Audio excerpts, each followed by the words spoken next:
আমি ঢাকা বিশ্ববিদ্যালয়ের সূর্যসেন হলের ছাত্র ছিলাম। আমি যখন সূর্যসেন হলে পড়ি, আমাদের একটা নাইট গার্ড ছিল, আমাদের মামা ডাকতাম, নাইট গার্ড ছিল। তিনি সারা রাত ধরে ডিউটি দিতেন, সকালে পিঠা বিক্রি করতে। তো আমি বললাম, মামা আপনি সারা রাত ধরে ডিউটি দেন, সকালে আবার পিঠা বিক্রি করেন, আপনি ঘুমান কখন? সে করবে, মামা একটু একটু দোয়া করবেন, আমার ছেলে এসএসসিতে এই প্লাস পেয়েছে, এসএসসিতে পরীক্ষা দিচ্ছে, যদি এই প্লাস পায় তাহলে আমি তাকে ঢাকা মেডিকেলে ভর্তি করাবো, আর মেডিকেলে ভর্তি হওয়ার পর আমি এর চাকরি ছেড়ে দিব, রাতে ঘুমাইতে পারেন, এই চাকরি আমি করব না। আমি বললাম ফাইন। তারপরে কিছুদিন যাওয়ার পর দেখি মামা দুপুরে ফল বিক্রি করছে। তাই বললাম, মামা সারা ধরে ডিউটি দেন, সকালে পিঠা বিক্রি করেন, দুপুরে ফল বিক্রি করেন, আপনি ঘুমান কখন? সে বলবে, মামা আমার জন্য একটু দোয়া করো, আমার ছেলে এই প্লাস পেয়েছে, কোচিংয়ে ভর্তি করাইতে হবে, 20-30 হাজার টাকা লাগবে, এই জন্য আমি একটু কষ্ট করছি, ছেলে মেডিকেলে চান্স পাওয়ার পর আমি তো চাকরি ছেড়ে দিব। তা আমি বললাম যে, মামা ধর্মকর্ম শিখান্ত ছেলেকে। বলতে, ছেলে তো আসলে ফিজিক্স কেমিস্ট্রি পড়তে তো সময় পায় না, আমার ছেলে ভালো ছেলে, আমার ছেলে আবার কোনো সমস্যা নেই, ও আবার ওইসব ঝামেলাতে নেই।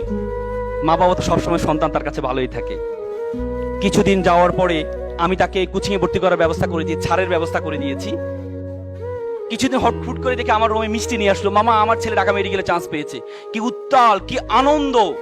আমার লাইফে সন্তানের খুশিতে এত আনন্দ পিতামাতা হতে পারে আমি কখনো দেখিনি। মনে হচ্ছে যেন সে মেডিকেলে চান্স পেয়েছে। একদিন কিছুদিন যাওয়ার পর মামা দেখি মন খারাপ করে বসে আছে। আমি বললাম, মামা আপনার মন খারাপ কেন? আপনার ছেলে ঢাকা মেডিকেল পড়ে, আপনার জীবন আর ঠেকায় কি, আপনি মন খারাপ কেন? বলছে, বাবা আমাকে ক্ষমা করবেন। কি হয়েছে মামা?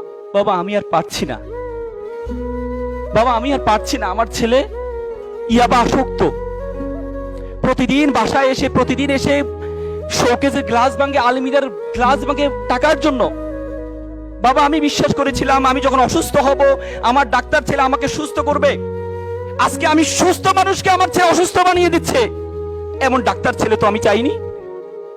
আমার ছেলে যদি দিন মজুর হতো, আমার ভাইয়ের ছেলে দিন মজুর, সারাদিন কাজ করে এসে মা বাবার সাথে একসাথে খাওয়া দাওয়া করে, এমন ডাক্তার ছেলে তো আমি চাইনি, এমন অসভ্য ছেলে তো আমি চাইনি। With due respect to our guardians, আমি আপনাদেরকে সম্মান রেখে বলছি, আপনি আপনার ছেলেকে ডাক্তার বানালেন, ইঞ্জিনিয়ার বানালেন, কোনো কাজে আসবে না যদি আপনার ছেলের মধ্যে ধর্মীয় জ্ঞান না থাকে। এই ছেলে ভয়ঙ্কর আকার ধারণ করবে, ভয়ঙ্কর আকার ধারণ করবে।